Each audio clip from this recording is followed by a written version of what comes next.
Facebook वा टिकटकमा युद्धका भिडियोहरू सेयर गर्दै हुनुहुन्छ? होशियार, तपाईको एउटा सानो सेयरले तपाईलाई जेल पुर्याउन सक्छ। तपाई युएईमा हुनुहुन्छ भने अहिले नै होशियार बन्नुहोस्।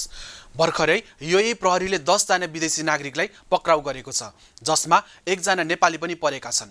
उनीहरूमाथि एआईबाट बनाइएका नक्कली युद्धका भिडियो र भ्रामक दृश्यहरू फैलाएर त्रास फैलाएको आरोप छ।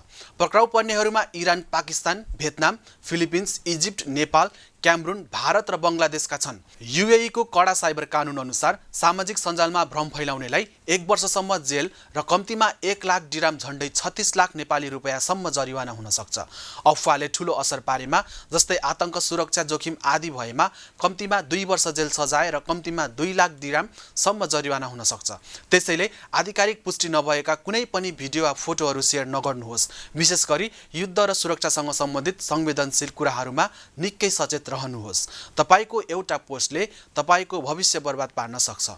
युएईमा रहेका आफ्ना साथीभाइ र आफन्तलाई बचाउन यो भिडियो तुरुन्तै सेयर गर्नुहोस्। यस्तै महत्त्वपूर्ण र सत्य समाचारका लागि हामीलाई फलो गर्नुहोस्।